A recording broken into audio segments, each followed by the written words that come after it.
Hello 5-8, just Miss Everatt here. I thought I'd come on today to do some reading with you. And Mrs. Mills has recommended this book to me. It's called Clockwork, or All Wound Up by Philip Pullman. And apparently 5M absolutely loved it, so we are going to get involved as well. I thought I'd read the blurb for you before we actually get started, so we can get a little idea of what it's about. It says on the front, actually, tick, tick, tick, tock.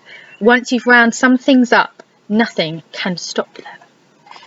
Which is very mysterious. And then the blurb, so on the back it says, it's a cold winter's night when Carl enters the White Horse Tavern, looking like he's swallowed a thundercloud. His final task as a clockmaker's apprentice is to make a new figure for the great clock of Glockenheim. He has not made the figure or got any idea of what it could be, and the unveiling is tomorrow. Fritz is also in the tavern, there to read aloud his new spooky story. Like Carl, he hasn't finished. Well, he knows how it starts and he knows it's called Clockwork, so with the snow swirling down outside, he sets his story going and just has to hope that the ending will come to him as he tells it. Suddenly, Fritz's story and real life merge in a completely sinister way, and just like clockwork, it cannot be stopped. Okay, let's get started. So the beginning of this book has a preface, which is a section, usually just a few pages long, before the actual first chapter, and it just kind of gives you a bit more of an idea of what to expect from the story. So, Clockwork, a preface. In the old days, when this story took place, time used to run by clockwork. Real clockwork, I mean. Springs and cogwheels and gears and pendulums and so on. When you took it apart, you could see how it worked and how to put it together again. Nowadays, time runs by electricity and vibrating crystals of quartz and goodness knows what else. You can even buy a watch that's powered by a solar panel and sets itself several times a day by picking up a radio signal and never runs a second late. Clocks and watches like that might as well work by witchcraft for all the sense I can make of them. Real clockwork is quite mysterious enough. Take a spring, for instance, like the mainspring of an alarm clock. It's made of tempered steel with an edge that's sharp enough to draw blood.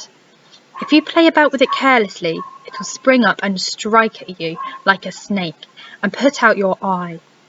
Or take a weight, the kind of iron weight that drives the mighty clocks they have in church towers. If your head were under that weight, and if the weight fell, it would dash out your brains on the floor.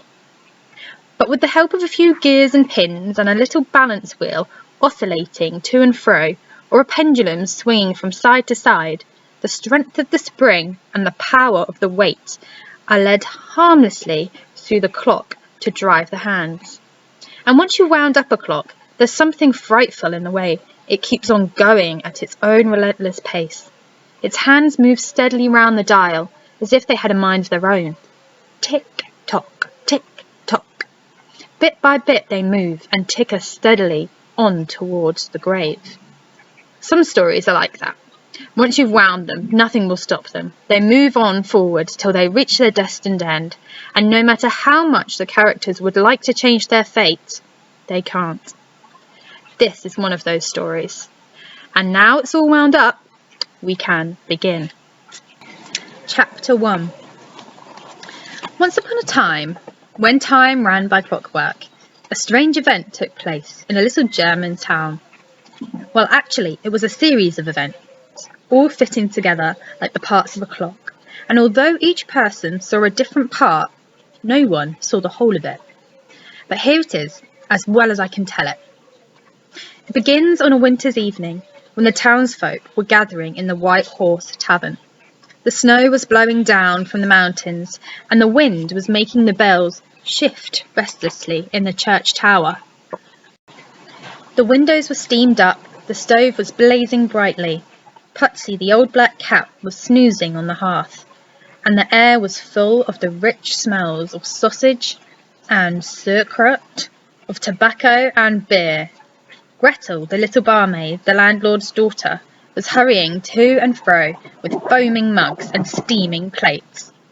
The door opened, and fat white flakes of snow swirled in, to faint away into water as they met the heat of the parlour. The incomers, Herr Ringelmann, the clockmaker, and his apprentice Karl, stamped their boots and shook the snow off their greatcoats. "It's Herr Ringelmann," said the burgomaster. "Well, old friend, come and drink some beer with me, and a mug for your young what's-his-name, your apprentice." Karl the apprentice nodded his thanks and went to sit by himself in a corner. His expression was dark and gloomy.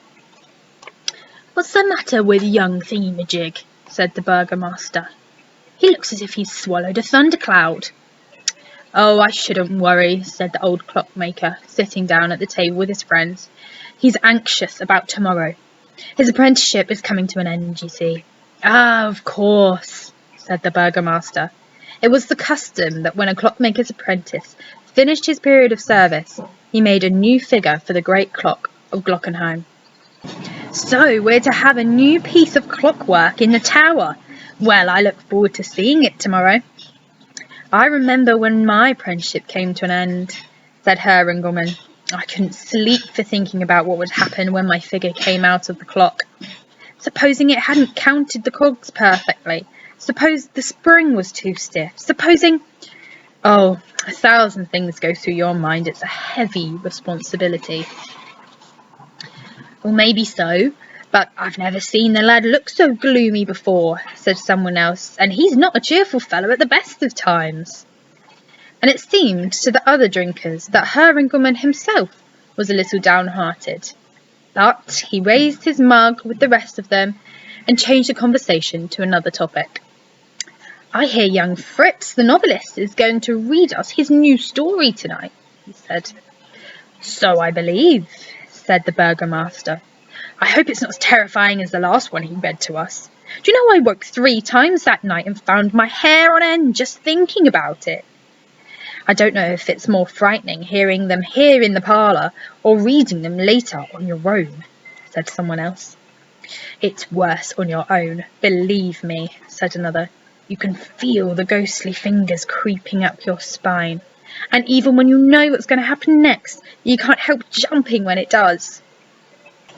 Okay, we will leave it there for now and pick up next time on what happens with the figure and the story writing.